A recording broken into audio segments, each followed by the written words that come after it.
The facade in the quiet, upscale neighborhood of Cottonwood Heights, Utah, the Johnson-Gledhill home stood as a monument to suburban perfection. The million-dollar property, with its manicured lawn and gleaming minivan in the driveway, whispered of stability and success. Inside, Jennifer Gledhill, 42, moved through her days with the practiced grace of a woman who had everything under control. She was the devoted mother to 3 children, ages 11, 7, and 5, packing lunches, driving carpools, and maintaining the image of the supportive military wife. Her husband, Matthew Johnson, 51, was a respected Green Beret in the Utah National Guard's 19th Special Forces Group. To outsiders, they were the ideal couple. Him, the reliable hero who had served his country with honor. Her, the kind-hearted homebody who kept the family together. But Jennifer's life was a carefully constructed illusion. Beneath the surface of school runs and family dinners lay a woman consumed by dissatisfaction and desire. The marriage had been fracturing for months. By July 2024, divorce talks had begun in earnest. Jennifer felt trapped in a life that no longer excited her. Matthew's long hours with the Guard, his disciplined routines, and his growing emotional distance only amplified her restlessness. She wanted more: passion, freedom, a version of herself unburdened by the weight of expectations. It started innocently enough, or so she told herself. Late-night messages turned into stolen conversations, and soon, Jennifer found herself entangled in a passionate affair. Her lover, let's call him Alex for the purposes of this narrative, though his real identity remains shielded in court records, was everything Matthew was not in that moment: attentive, exciting, and free from the complications of military life and family obligations. With Alex, Jennifer felt alive. She laughed in ways she hadn't in years. She confided secrets she had buried deep. The double life began as a thrilling escape, but it quickly became her new reality. By day, she was Mom and Jen, the woman who baked cookies for school events and chatted politely with neighbors. By night, or during stolen afternoons when Matthew was at training, she was someone else entirely. She deleted messages meticulously, crafted alibis around errands, and wore the mask of normalcy so convincingly that even her closest friends suspected nothing. The children remained her anchor, yet even they became part of the calculation. She arranged playdates and sleepovers not just for their joy, but to carve out space for her secret world. Matthew sensed the shift. He had always been perceptive, a trait honed in special forces. The arguments grew sharper. Jennifer's temper flared more easily. In August 2024, she filed for a temporary protective order, painting herself as the victim of a controlling husband. The court saw through it. Commissioner Russell Minus reviewed the videos and texts. Jennifer appeared confrontational, not fearful. Her messages berated and belittled Matthew, goading him. The order was dismissed on September 16th, just days before everything would shatter. The commissioner's words now read like prophecy: a highly dysfunctional marriage bringing out the worst in both. Jennifer didn't care about the ruling. She had already chosen her path. Chapter 2: The Other Life. Alex lived in a modest home on the outskirts of the city, far from the polished streets of Cottonwood Heights. Their meetings were risky but electric. Jennifer would arrive flushed, her stories of domestic frustration pouring out like a dam breaking. Alex listened, held her, and made her feel desired. In his arms, Matthew faded into irrelevance, a distant figure from another existence. On September 19, 2024, just 2 days before the unthinkable, Jennifer visited Alex. She brought something with her: a loaded Glock 19X. She showed it to him casually, almost playfully. "Military families have guns," she said with a shrug.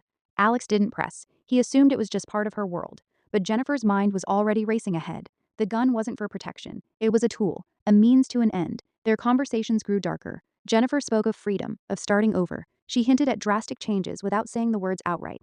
Alex felt the intensity, but attributed it to marital stress. He had no idea how far her fantasies had evolved into plans. Meanwhile, Matthew's world was collapsing inward. Friends noticed his exhaustion. He confided in retired Guardsman Kevin Thompson that divorce was inevitable. He had been sleeping at the National Guard facility, wary of the tension at home. "It's time to move on," he said. He never got the chance. Jennifer balanced her lives with chilling precision. She attended family functions, helped with homework, and smiled for photos. Yet her phone held another universe: secret chats, plans, and escalating emotions. The affair wasn't just physical, it consumed her thoughts. Matthew became an obstacle, not a partner. In her mind, he had already ceased to be the man she once loved. He was simply in the way. Chapter 3: The Breaking Point. September 20th, 2024, began ordinarily. The children were safely at Jennifer's parents' house, an arrangement she had orchestrated carefully. Matthew came home that evening. The confrontation was inevitable. He had discovered evidence of the affair. Voices echoed through the house as years of resentment exploded. According to the narrative that would later emerge, Matthew yelled about the betrayal. Jennifer stood her ground, cold and resolute. The argument stretched into the night, raw and exhausting. Eventually, Matthew, drained, went to sleep in their master bedroom. Jennifer did not sleep. She waited until the house was silent. Then, taking Matthew's own 9mm handgun, she entered the room. He lay vulnerable, unaware. One shot to the head ended his life. The sound was muffled by the hour and the isolation of their home. Jennifer's double life had crossed into irreversible territory. What followed was methodical. She dragged his body into a rooftop storage container, sliding it down the stairs with grim determination. She loaded it into the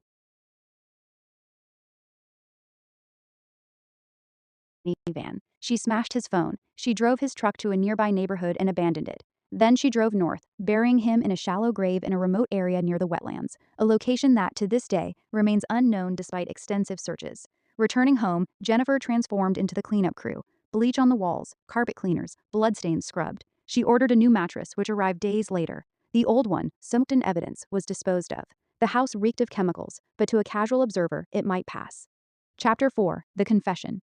Just before midnight on September 22nd, Jennifer appeared at Alex's door. Her clothes carried the faint scent of bleach and earth. Bruises marked her arms from the physical labor of disposal. She told him everything: the argument, the shot, the body in the container, the drive north, the burial, the cleanup. Alex was stunned into silence. This woman he thought he knew had just described cold-blooded murder with eerie detachment. He noticed the bruises. She explained them casually, from burying him and cleaning. Terror gripped him. He realized the depth of her double life, the loving mother and wife on one side, the calculated killer on the other. Jennifer left, but the seed was planted. Days later, on a phone call recorded at 11:47 p.m., Alex confronted his fear. Jennifer's response would seal her fate in the eyes of investigators. "Wow, if you think I could even hurt a fly," she said, her voice chillingly calm. Like he's not a person. He wasn't a person anymore. He wasn't Matt. She spoke of past lives as the Queen of Hearts, off with their heads. She envisioned rounding up the scum and reshaping the world. She asked Alex not to see her as a monster. "Remember who I was before I opened my mouth." All this before she had even reported Matthew missing. She referred to him in the past tense, a slip that spoke volumes. Chapter 5: The Unraveling. Jennifer reported Matthew missing on September 28th, claiming he had gone away for a week. But the National Guard was already searching. Alex, tormented, gathered evidence, screenshots, recordings, and contacted police on October 10th. The recordings and his statement cracked the case open. Police searched the home, bloodstains under the new carpet, bleach everywhere. A brand new mattress. GPS data from Jennifer's phone matched her described movements. Her parents, Thomas and Rosalie Gledhill, were later arrested for obstruction after helping with cleanup, buying the mattress, and other suspicious actions. A gun box was found hidden in their home. Jennifer was arrested and charged with first-degree murder and multiple counts of obstruction. She pleaded not guilty. Her trial, delayed multiple times, is now set for December 2026. Matthew's body has never been found, despite massive searches involving volunteers, law enforcement, and his fellow Green Berets. A storage container with his blood was recovered floating in water, but the grave remains a mystery. Chapter 6: Reflections on a Fractured Soul. Jennifer's double life was not born in a vacuum. It grew from years of quiet resentment, amplified by opportunity and unchecked emotion. She had built two versions of herself so completely that one could eliminate the other without remorse. To her children, she was mother. To Matthew's friends, the kind wife. To Alex, the passionate lover. To herself, perhaps a queen entitled to remove obstacles. The case raises haunting questions about identity, betrayal, and the darkness that can hide behind suburban smiles. How does one reconcile the devoted mother with a woman who shot her husband in his sleep and then casually described it? How deep can a double life run before it consumes everything? Matthew Johnson, the brilliant, reliable soldier, lies somewhere in northern Utah's vast landscape. His friends continue searching, refusing to give up. His children navigate a world without their father, their mother in custody. The insurance policy, the family home, the future, all tainted by one woman's secret existence. Jennifer sits in Salt Lake County Jail, her mask finally stripped away. The perfect life she projected was always a lie. The double life she lived became her undoing. In the end, the woman who wanted freedom found herself more imprisoned than ever, by her choices, by the evidence, and by the chilling words captured forever on a late-night recording.